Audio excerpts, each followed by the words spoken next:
Friday, and that means Crime Stoppers is here asking for your help to find criminals living amongst us in our community. Our favorite crime fighter, Trish Rout, is here with who we need to watch out for. Some really bad guys this week and a couple of repeat offenders as well. Of course. Of course.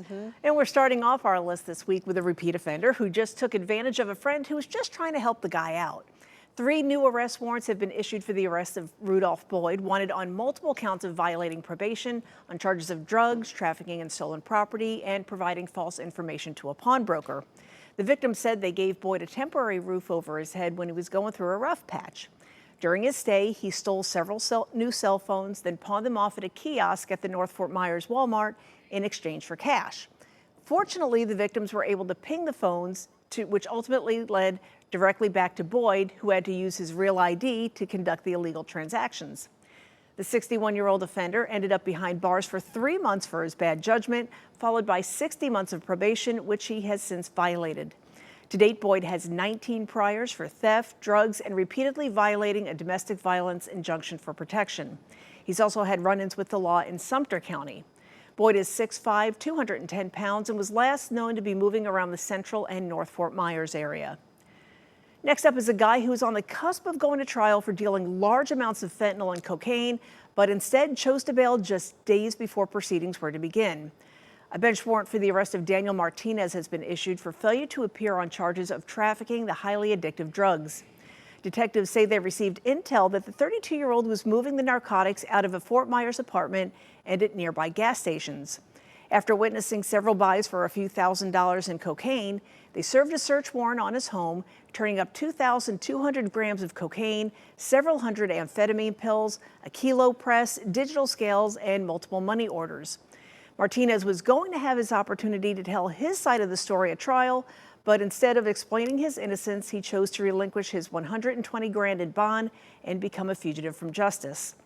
Martinez has 9 previous bookings under his belt since age 15 on felony charges of burglary, theft, resisting, and DUI. He is 5'4", 110 pounds, and earlier this week, Martinez was added to Crime Stoppers' 10 most wanted list. Also on the run in Collier County is a guy who was arrested for lewd and lascivious battery on a minor after he allegedly gave a teenager a tattoo in exchange for sex.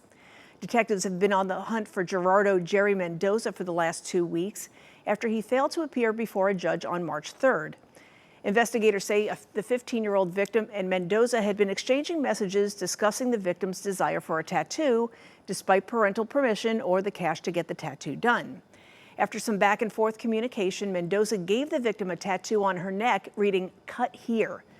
The victim said he accepted oral sex from her as payment for the tattoo. Mendoza was arrested a few months later and had a trial set earlier this month. But when the time came to defend himself in court, the 29-year-old was nowhere to be found. Mendoza was last known to be working as a tattoo artist and a barber living in the Golden Gate and North Naples area. And once he's located by deputies, Mendoza will be held without bond in the Collier County Jail. And last but certainly not least is a Collier County man responsible for taking the life of a 27-year-old while he was driving drunk on I-75. Artemio Rero has been avoiding deputies for the last few months since a warrant for DUI manslaughter was issued for his arrest.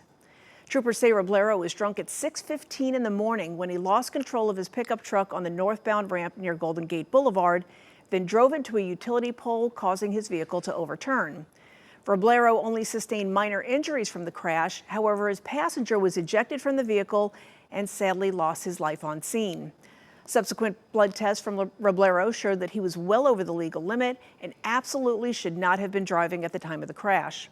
The 32-year-old Golden Gate resident has 1 prior locally for battery and is believed to still be laying low in the area, possibly working under the table in the construction field.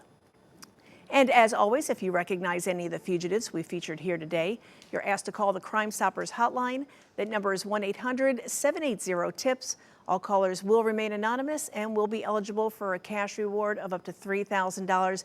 And with that DUI arrest, that kind of hits home this week after we had the 96-year-old killed earlier this week.